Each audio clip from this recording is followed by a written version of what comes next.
যেখানে ভোরের আলো ছুঁয়ে গেছে পাহাড়ের গা, যেখানে কুয়াশা ঢেকে রেখেছে পাহাড়ি অরণ্যের বুক, আর যেখানে হাওয়ায় মিশে আছে এক অচেনা শান্তির গন্ধ। ছোট্ট একটা ট্রেক শেষে পৌঁছে যাওয়া যায় দুটি সুন্দর ঝর্ণায়, যেখানকার সৌন্দর্য শব্দে বোঝানো অসম্ভব। কি ভাবছেন, কোথায় আছে এমন স্বপ্নের মতন জায়গা? চলুন তবে বাউন্ডুলে ঘুরির এই পর্বে আমি আপনাদের নিয়ে চলেছি উত্তরবঙ্গের কোলে লুকিয়ে থাকা এক পাহাড়ি গ্রামে, যার নাম রঞ্জু ভ্যালি।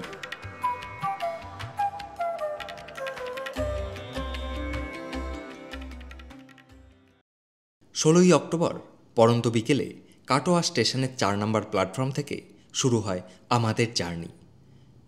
কাটোয়া থেকে আপ তিস্তা তোরসা এক্সপ্রেস ধরে রাত 2:30 নাগাদ এসে পৌঁছই এনজেপি।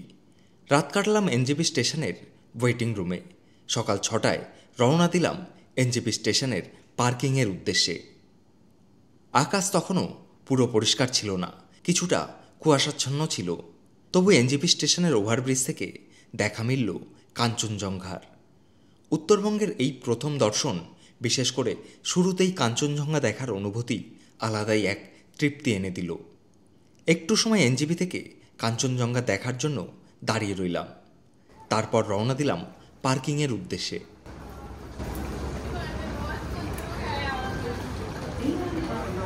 এসে পৌঁছে গেলাম এনজেপি স্টেশনের পার্কিংয়ে। আর পার্কিংয়ে আমাদের জন্য কে ওয়েট করছে? প্রত্যেকবারের মতন ওয়েট করছে আমাদের চিন্টু ভাই। নমস্কার দাদা। তো আমার সঙ্গে এবার রয়েছে খুশি, রয়েছে রিপন আর রয়েছে ঈশানী। এই ট্রিপে কিন্তু আমরা 4 জন এবার কিছু অফবিট প্লেস এক্সপ্লোর করতে চলেছি। চলুন গাড়িতে ওঠা যাক।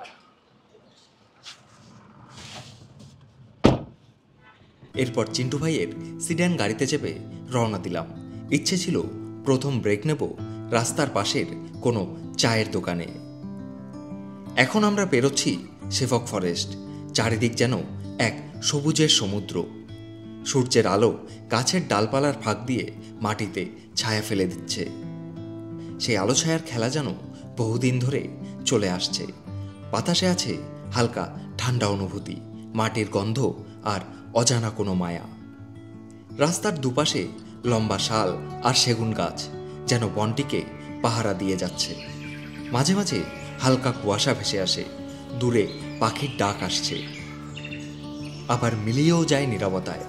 এই বনে ঢুকলেই মনে হয় শহরের শব্দ, চিন্তা সব হারিয়ে গেছে।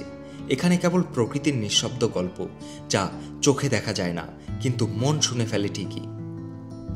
এমন এক বন যেখানে মানুষ নয়, প্রকৃতি যেন কথা বলে। আমরা এখন পার করছি শেভক ফরেস্ট।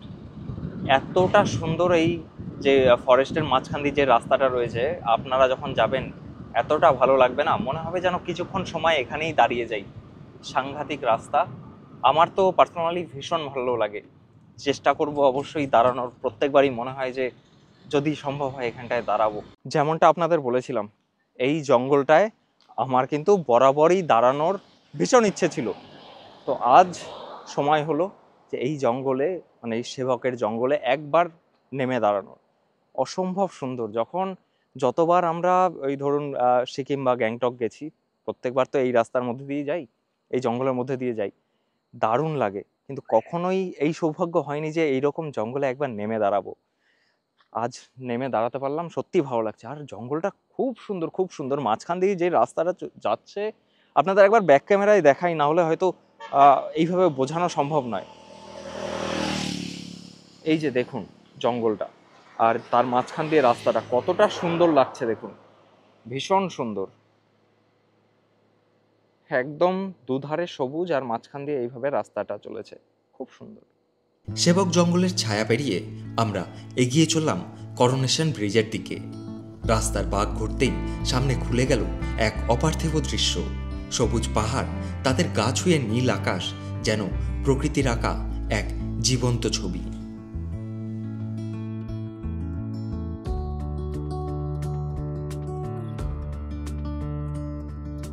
কিছুটা এগিয়ে এলো ব্রেকফাস্টের পালা।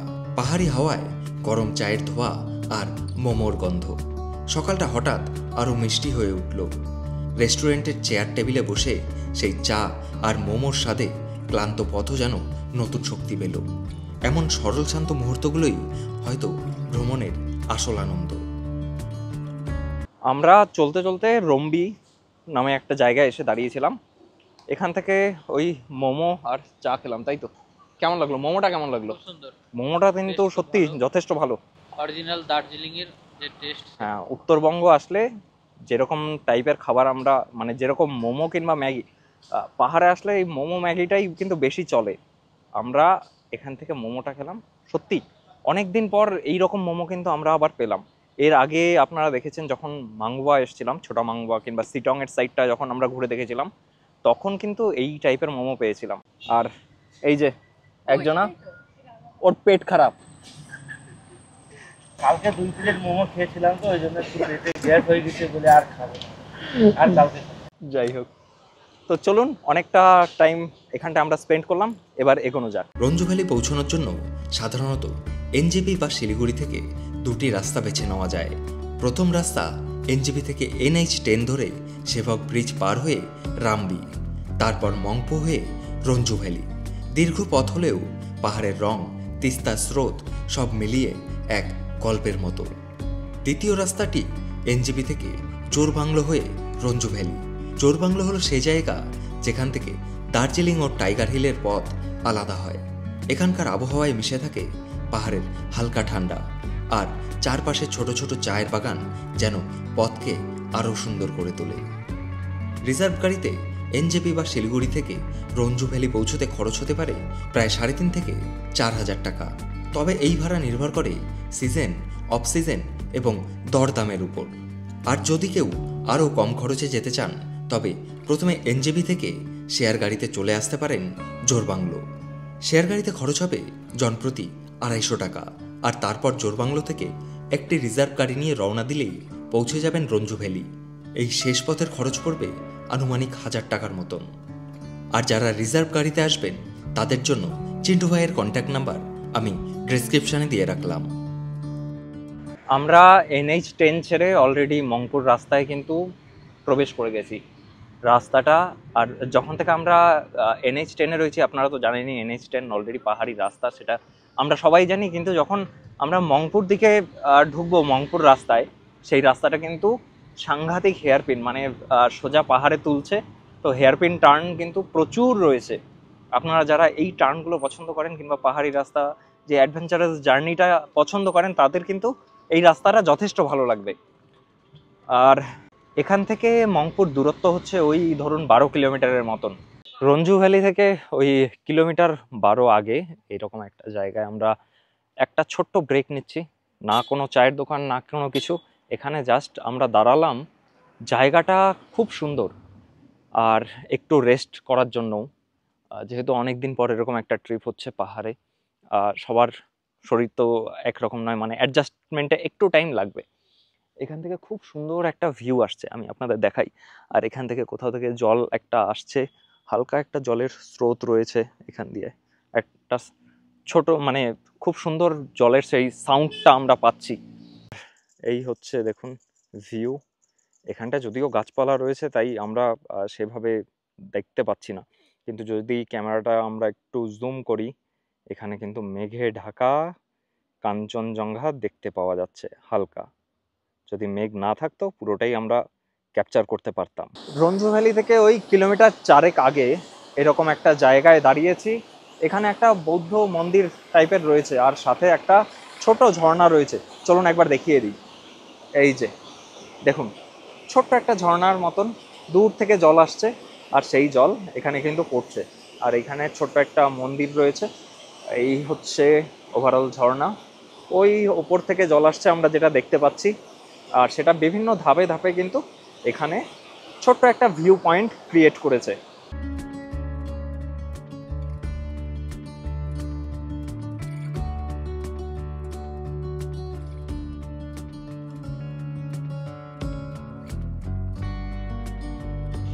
গাড়ি এই অবধিই আসলো, এরপর আর গাড়ি আসবে না।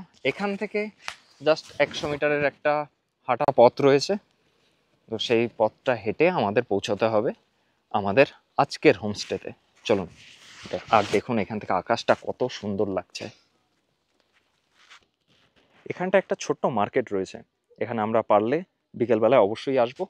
আর এই রকম একটা রাস্তা, জাস্ট 100 মিটারের একটু হাঁটা পথ, আমরা প্রায় চলেই এসেছি। জায়গাটা সত্যিই কিন্তু অফবিট পুরো। আর এখান থেকে ভিউ, ভ্যালি ভিউ তো সাংঘাতিক আসছে। তবে আরেকটু এগিয়ে যাই আমরা, হোমস্টের কাছ থেকে পুরো ভিউটা দেখাবো অবশ্যই। এই রাস্তা ধরে এই জাস্ট এসে পৌঁছলাম আমাদের আজকের স্টেতে। এই যে, আর সামনে এরকম একটা ভিউ আছে, তবে এখানটায় গাছ রয়েছে তো ঠিকভাবে ভিউটা দেখা যাচ্ছে না। তো চলুন ভেতরে যাওয়া যাক। এই যে জায়গাটা খুব সুন্দর, খুব।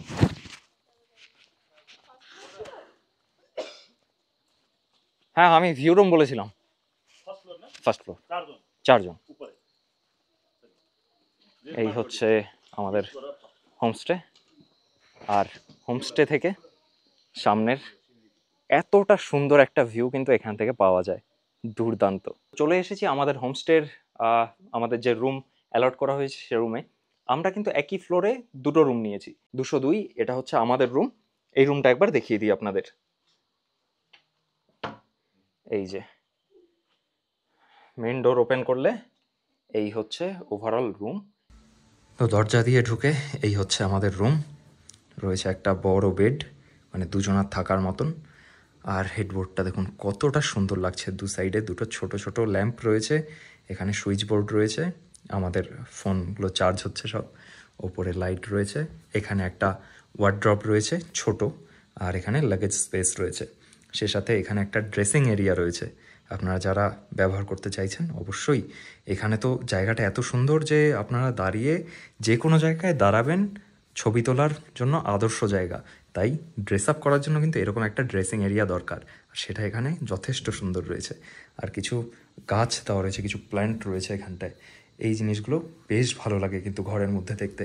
এখানে আমাদের ট্রাইপড রাখা রয়েছে। আর এখানে দেখুন, এখানে একটা বসার জায়গা রয়েছে। আমরা আমাদের ব্যাগ আর ট্রাইপডের যে ব্যাগটা রয়েছে সেটা এখানে রেখে দিয়েছি। আর এই হচ্ছে ওভারঅল রুম।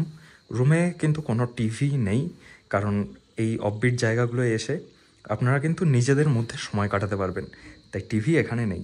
আর এই সাইডে যেটা সব থেকে ভালো লাগছে আমার, এরকম একটা বড় গ্লাসের পার্ট রয়েছে, যেখান দিয়ে কিন্তু আপনারা চাইলে ব্যালকনিতে যেতে পারবেন।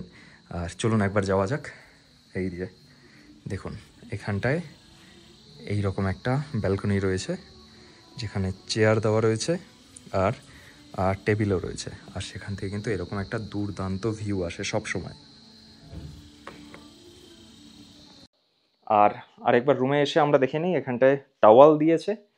আর এই সাইডে মানে দরজা দিয়ে ঢুকেই প্রথমেই রয়েছে কিন্তু ওয়াশরুম। চলুন ওয়াশরুমটা একবার দেখে নেওয়া যাক।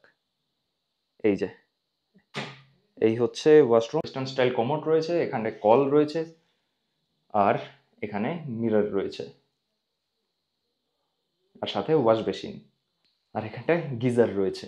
চলুন এবার আপনাদের একবার রুম নাম্বার 201 দেখিয়ে দিই। এই হচ্ছে রুম নাম্বার 201। চলুন ভেতরে যাওয়া যাক। রুম নাম্বার 201, প্রথমেই ওয়াশরুম রয়েছে। সেম আমাদের 202 নাম্বার রুমে যেরকম ছিল, সেম একদম একই রকম ওয়াশরুম। দেখুন কমোড রয়েছে, ওয়াশ বেসিন, মিরর, আর উপরে গিজার রয়েছে। যাই হোক, বেশ ভালো এবং পরিষ্কার পরিচ্ছন্ন। আর এইদিকেও দেখুন, এই যে সেম বেড, একদম ওই রুমটার মতনই, মানে 202 আর 201 রুম দুটো কিন্তু পুরো সেম। এই যে ওভারঅল রুম।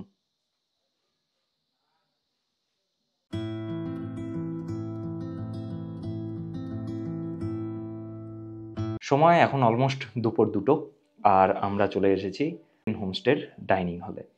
এখানে আজকে যেহেতু আমরা কিছুক্ষণ আগে আপনারা দেখলেন চেক ইন করলাম, আমাদের লাঞ্চ সার্ভ করা হয়েছে। লাঞ্চে কী কী আছে একবার দেখিয়ে দিই। রয়েছে ভাত, রয়েছে আলু চোখা বা আলু সিদ্ধ যেটা বলা হয়, রয়েছে আলু দিয়ে নিংড়ে দিয়ে একটা সবজি, এটা এখানকার লোকাল একটা সবজি, আর সে সাথে রয়েছে একটা আচার। আচারটা যাই হোক একটু দেখতে অন্যরকম, কিন্তু এটা এখানকার লোকাল আচার। সাথে রয়েছে এগ কারি, আর রয়েছে রোস্টেড পাপড়, সে সাথে রয়েছে গ্রিন স্যালাড আর ডাল। চলুন একবার একটু তাড়াতাড়ি আমরা টেস্ট করে দেখি এখানকার খাবার দাবারের কোয়ালিটিটা, বা খাবার দাবার খেতে কেমন টেস্ট, একটু টেস্ট করে দেখা যাক। সেই বাঙালির পছন্দের প্রথম ডাল আর আলু সেদ্ধ। এটার রিভিউ হয় না, কারণ এই খাবারের তুলনা হয় না কখনোই।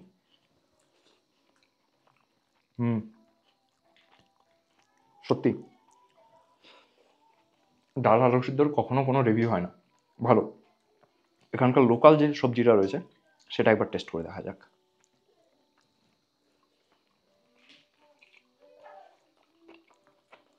যাই হোক, সবজিটা কীরকম খেতে বলি, আমাদের ওইদিকে যেরকম ডাটা দিয়ে আলু দিয়ে একটা চচ্চড়ি টাইপের হয়, ঠিক সেম এইরকমই, কিন্তু এখানকার লোকাল। আমাদের যেটা ডাটার সবজিটা হয় সেটা ওখানকার লোকাল, মানে আমাদের দক্ষিণবঙ্গের লোকাল, আর এটা উত্তরবঙ্গের লোকাল সবজি কিন্তু। আর এই যে এত সুন্দর আমরা লাঞ্চ করছি, এই লাঞ্চের পুরো ক্রেডিট যাচ্ছে কিন্তু আমাদের ফিরোজ ভাইয়ের। পুরো লাঞ্চ উনি আজ ওনার হাতে রেডি করেছে। জেনারেলি কি হয়, ওনার ওয়াইফ এই লাঞ্চ রেডি করে থাকে কিংবা এখানকার রান্নাবান্না করে থাকেন, তো আজকে তিনি নেই, তিনি অন্য জায়গায় রয়েছেন, তাই ফিরোজ ভাই কিন্তু নিজের হাতে এই রান্নাবান্না করেছে আর যথেষ্ট টেস্টি রান্না করেছে। কি সবার কেমন লাগছে? ভালো লাগছে তাই না? ডিমের ঝোল, ডিমের কারি টেস্ট করলে? ডিমের কারি কেমন? আর ওই সবজিটা যেটা লোকাল, প্রথমবার খেলাম কিন্তু ভালো। সময় এখন দুপুর 2:04 আর আমরা লাঞ্চ সেরে চলে এসেছি এখানে একটা ভিউ পয়েন্টে। লাঞ্চটা সত্যিই কিন্তু ভালো ছিল। আর আর যারা আছে, মানে আমরা বাদবাকি যে গেস্ট রয়েছে তাদের সাথেও কথা বললাম, তাদেরও কিন্তু লাঞ্চটা যথেষ্ট ভালো লেগেছে। চলুন, সামনেই ভিউ পয়েন্ট রয়েছে, প্রায় চলেই এসেছি, যেটা হোমস্টে থেকেও দেখা যায়, আর এখানেই আমাদের হোমস্টে রয়েছে। সামনেই একটা ছোট্ট টিলা টাইপের রয়েছে, ওটাই কিন্তু এখানকার লোকালি একটা ভিউ পয়েন্ট। চলুন দেখে নেওয়া যাক ভিউ পয়েন্ট। এই যে এই রাস্তা বরাবর একটুখানি গেলেই কিন্তু ভিউ পয়েন্ট। এই সামনে যে এখানটা একটা পাথর দেখতে পাওয়া যাচ্ছে, এবার দেখুন, এই যে এটাই হচ্ছে ভিউ পয়েন্ট। চলুন, একবারে ভিউ পয়েন্টের কাছেই চলে এসেছি আমরা। এই হচ্ছে ভিউ পয়েন্ট। চলুন ভিউ পয়েন্টের উপরে ওঠা যাক আর দেখি এখান থেকে কি রকম ভিউ রয়েছে। এই ওঠার রাস্তা,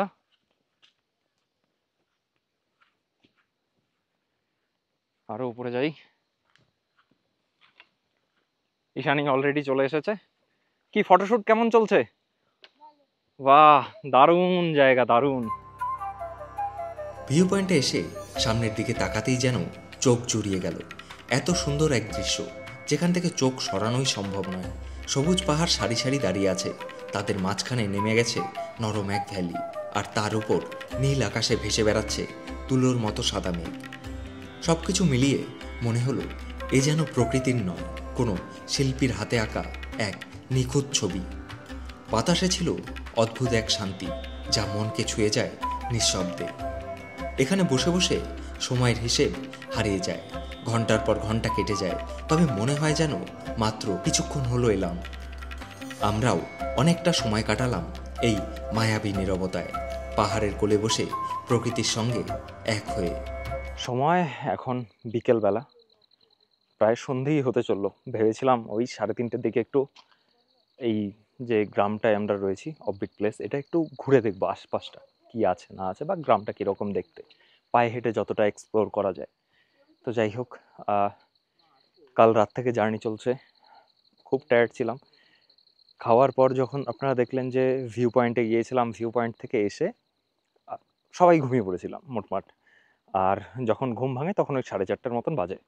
তো যাই হোক, এখন কোনো রকম একটু রেডি হয়ে বেরিয়ে পড়েছি এই গ্রামটা একটু ঘুরে দেখতে।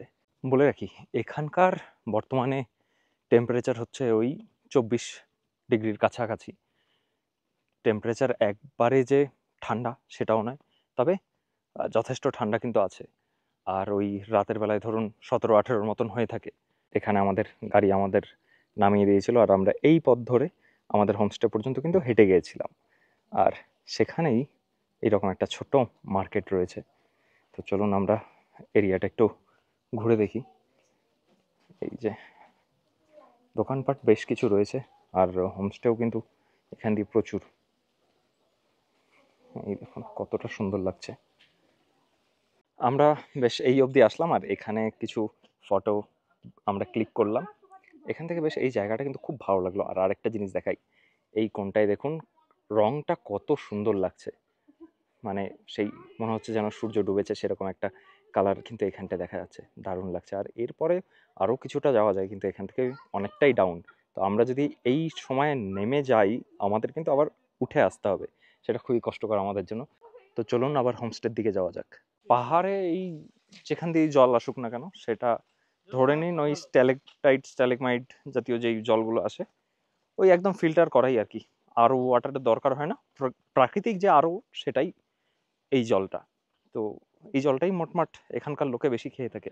এই যে এখানটা একটা ছোট্ট নার্সারি রয়েছে ফুলের, আপনারা চাইলে এখান থেকে গাছ কিন্তু নিয়ে যেতে পারবেন, সেই ব্যবস্থাও রয়েছে। এই টাইপের গাছগুলো শীতপ্রধান জায়গার গাছ, তো শীতপ্রধান জায়গার গাছ। আমাদের ওখানটা যেহেতু গরমটা খুব বেশি, সামনে শীতকাল রয়েছে, তো তখন ভালোই হবে। কিন্তু তারপরে ওই আপনাদের ডাইরেক্ট যেন সানলাইট না পড়ে, সেমিসেডে রাখার ব্যবস্থা, এইগুলো করতে হবে। আর যত্নটাও একটু বেশি লাগবে। এখানে যে কোনো গাছ এমনিই কিন্তু বড় হয়ে যায়, খুব বেশি যত্নের দরকার হয় না। কিন্তু আমাদের ওদিকে যা টেম্পারেচার, সেক্ষেত্রে কিন্তু প্রচুর যত্ন করতে হয় গাছগুলোকে বাঁচানোর জন্য। এখন সময় হচ্ছে সন্ধে 5:30। পাহাড়ে কিন্তু এই টাইমে বেশ ভালোভাবেই সন্ধে হয়ে আসে। আর আশেপাশের অবস্থাটা আশা করি বুঝতেই পারছেন। মানে দেখা ঠিকভাবে কিছুই যাচ্ছে না, একবার অন্ধকারই হয়ে আসছে।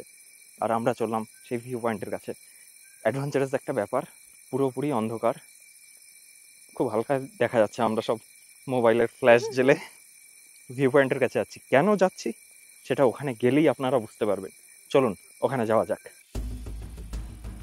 সূর্য তখন অস্তাচলে গিয়েছে, চারিদিকের আলো ধীরে ধীরে মলিন হয়ে আসছে।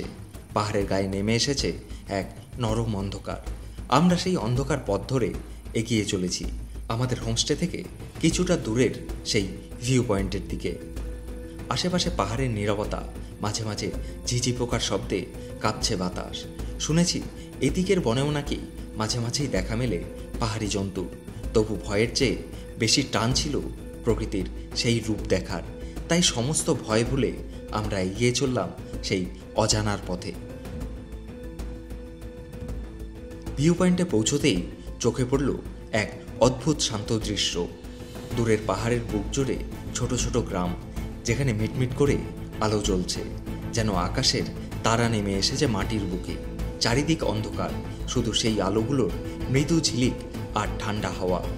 মনে হচ্ছিল পাহাড়ের রাতও যেন নিজেদের ভাষায় কথা বলছে। এক অন্যরকম সৌন্দর্য, নীরব, গভীর, তবুও ভরপুর। এখন সময় সন্ধে 6টা, কিন্তু যেহেতু আমরা পাহাড়ে আছি, আর আপনারা জানেন যে পাহাড়ে কিন্তু খুব তাড়াতাড়ি সন্ধে নামে। দূরের পাহাড়ের লাইট জ্বলে রয়েছে, এখান থেকে তিনচুলে, তাগদা সবই কিন্তু দেখা যায়। দূরে যে লাইটগুলো জ্বলছে সেগুলো আপনারা যদি লোকাল কেউ থাকে সে বলে দিতে পারবে যে কোনটা কোন গ্রামের লাইট। আমরা খুব একটা বুঝতে পারছি না, তবে এখান থেকে কিন্তু সিটং বলুন, তিনচুলে বলুন, তাগদা বলুন, সব কিছু ভিজিবল। সব মানে যে পাহাড়ি জনপদগুলো রয়েছে সেগুলোর লাইট কিন্তু আমরা দেখতে পাচ্ছি। এই সময় এখানে আসাটা একটা থ্রিলিং ব্যাপার। জানি না আমরা আশেপাশে কি আছে, যেহেতু ঘন বন রয়েছে এখানটায়। আমরা আসার সময় দেখলাম, কিংবা এখান থেকেও আশেপাশে দেখা যাচ্ছে যে ঘন পাইন আর দেবদারের জঙ্গল কিন্তু এখানটায় রয়েছে। আপনারা যারা আসবেন সন্ধেবেলায়, পারলে একবার এই ভিউ পয়েন্টে আসবেন, সাংঘাতিক কিন্তু। সন্ধ্যা তখন একেবারে নেমে এসেছে পাহাড়ে। গরম চা, পকোড়া আর চিকেন বারবিকিউ, এই দিনে জমে উঠেছিল আমাদের সন্ধ্যার টিফিন। ধোয়া ওঠা চায়ের কাপে চুমুক দিতে দিতে পাশে ছিল দুর্দান্ত আড্ডা আর হাসির গল্প। অন্ধকারে হোমস্টের বারান্দায় বসে দূরের পাহাড়ের দিকে তাকিয়েছিলাম। সেই পাহাড়ের বুক জুড়ে ছড়িয়ে থাকা ছোট ছোট আলোগুলো মিটমিট করে জ্বলছিল। বাতাসে হালকা ঠান্ডা, হাতে এক কাপ চা, আর সামনে সেই আলো আধারের পাহাড়। মুহূর্তটা যেন সময়ের গতি ছাড়িয়ে গিয়েছিল। আমরা হারিয়ে গিয়েছিলাম সেই নিঃশব্দ শান্তিতে। এরপর সময় তখন প্রায় রাত 10টা। আমাদের ডাক পড়ল ডিনার করার। বিপান, দারুণ দারুণ, তাই না? রুটিটা বেশ ভালো হয়েছে। রুটির সঙ্গে স্পেশাল ডলি। যে আচারটা আমরা যেটা নিয়েছি, আচারটা হচ্ছে লঙ্কার আচার। যতটা ঠান্ডা লাগছিল প্রথমে, আচারটা খাওয়ার পর কিন্তু ঠান্ডাটা একদম কেটে গেছে, তাই না? ঠান্ডা কিন্তু লাগছে না এখন আর। লঙ্কার আচারটা ঠান্ডাটা কাটিয়ে দিয়েছে, বেশ ভালো লাগছে খেতে। এমনি টেস্ট খুব ভালো, রুটিও বেশ ভালো হয়েছে। আর আমরা সবজি নিয়েছি, আলু বেগুনের সবজি, আর সাথে রয়েছে চিকেন। পরের দিন ভোরে ঘুম থেকে উঠে চলে এলাম রুমের বাইরের ব্যালকনিতে। আগের রাতে হোমস্টের মালিক বলেছিলেন এখান থেকে নাকি দেখা যায় দারুণ সানরাইজ। আমি যেন মিস না করি, তাই উনি ফোন করে জাগিয়েও দিয়েছিলেন আমাকে। ব্যালকনিতে দাঁড়াতেই দেখলাম আকাশ তখনও পুরো আলোকিত হয়নি, কিন্তু চারপাশে ছড়িয়ে আছে এক অপূর্ব নীরবতা। দূরের পাহাড়ের মাঝে ভেসে বেড়াচ্ছে সাদা মেঘের দল। আকাশের পূর্ব দিকটা লালচে হয়ে উঠেছে। সূর্যদেবের আগমনের বার্তা যেন আগেই জানিয়ে দিচ্ছে প্রকৃতি। হালকা ঠান্ডা বাতাস গায়ে এসে লাগছে, আর সে সঙ্গে ধীরে ধীরে উদয় হলেন সূর্যদেব। পাহাড়ের মাথা ছুঁয়ে এক অপার্থিব আলোয় ভরে গেল চারিদিক। মুহূর্তেই রাতের আধার মিলিয়ে গেল, আর প্রকৃতি যেন নতুন দিনের আলোয় জেগে উঠল। গাছের পাতাও হালকা বাতাসে দুলে উঠল। পাখিরা ডানা ঝাপটে জানালো সকালের শুভেচ্ছা।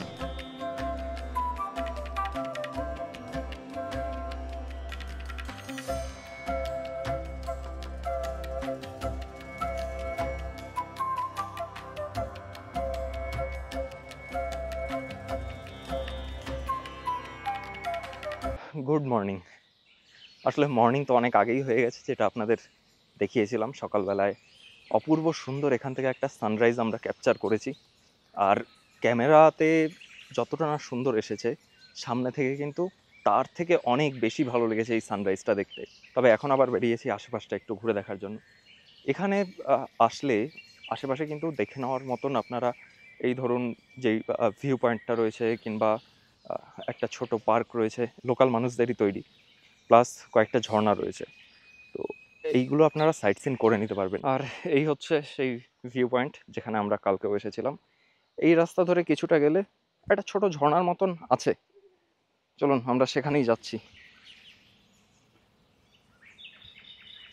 রাস্তা কিন্তু পুরোটাই এরকম পাথুরে, তবে স্টেপ কিছু রয়েছে, আমি দেখাই নিচে নেমে।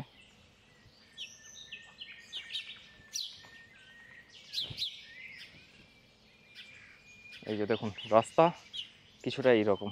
সামনে আমরা জলের স্রোতের আওয়াজ শুনতে পাচ্ছি, মানে হোমস্টে থেকেই আওয়াজটা শোনা যায়, তবে সেটারই কাছে যাচ্ছি এখন।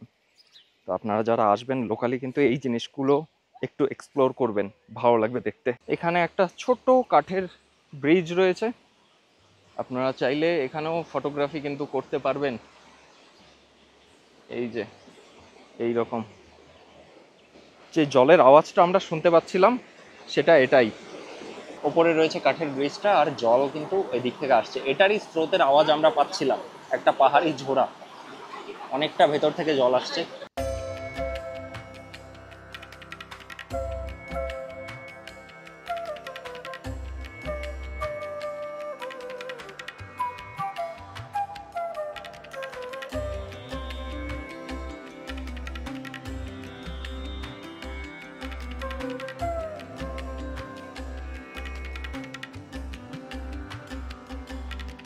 আমরা অনেকটা কিন্তু এসেছিলাম যে ওই ঝর্ণাটা দেখার জন্য।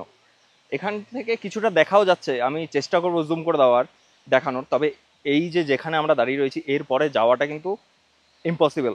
এই সময় যেহেতু সবে বর্ষা শেষ হয়েছে, জোকের প্রচণ্ড উৎপাত, আর আমি দেখতে পাচ্ছি আশেপাশে কিন্তু বিচুটি গাছে প্রচুর ভরে রয়েছে, তাই গাইড ছাড়া যাওয়াটা কিন্তু ঠিক হবে না। আমি একবার দেখাই এখান থেকে ঝর্ণাটা, যদি আমরা জুম করি, এই যে জলটা দূর থেকে দেখা যাচ্ছে, এটাই কিন্তু ঝর্ণাটা। যদি আমরা কিছুটা নিচে যেতাম এই রকম জায়গায়, তবে অবশ্যই আশা করি কিছুটা ঝর্ণাটা দেখতে পাওয়া যেত, কিন্তু সেটা পসিবল হলো না। বেশ খানিকটা রাস্তা আমরা গিয়েছিলাম, দেখতে পারলে ভালো হতো বলো, তাই না? যদি ওয়াটারফলসটা দেখতে পেতাম একদম। যাই হোক, একটু খারাপ লাগলো। তবে আপনারা যারা আর ওই 1 মাস পর আসবেন কিংবা দিন 15 পর আসবেন, আশা করি তারা গাইড নিয়ে যেতে পারবেন। এখন যা দেখলাম বিচুটি পাতা আর জোকে কিন্তু ভরপুর, তাই খুব একটা রিস্ক নিলাম না। আর সাথে যেহেতু কেউ নেই, নামাটা ঠিক হবে না। সকালবেলায় এই অপূর্ব সুন্দর গ্রামটা ঘুরে সবাই আবার আমরা আমাদের হোমস্টে ডাইনিংয়ে চলে এসেছি, কারণ ব্রেকফাস্ট করতে হবে। ব্রেকফাস্ট করার পর আজ চেক আউটও আছে। তো বেশ দুর্দান্ত পায়ে হেঁটে আমরা যেটা ঘুরলাম, ভালোই লাগলো।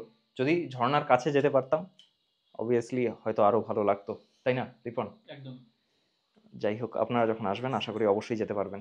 আর দেখিয়ে দিই একবার আমাদের ব্রেকফাস্টে কী আছে। ব্রেকফাস্টে রয়েছে পরোটা, সাথে রয়েছে একটা অমলেট রয়েছে, আর এখানটায় ওই ঘুগনি টাইপের ছোলা দিয়ে একটা তরকারি। একবার টেস্ট করে দেখা যাক। একদম, আর সেই কালকের চাটনিটা কিন্তু সাংঘাতিক ছিল, যেরকম ঝাল সেরকম ভালো খেতে, ভালো। পরোটা যেটা একদম অয়েল ফ্রি, মানে পুরোপুরি লেস অয়েলে পরোটা, খুব ভালো খেতে। সময় এবার বিদায় জানানোর। রঞ্জু ভ্যালির এই একটা দিন আমাদের সত্যিই ভীষণ সুন্দর কেটেছে।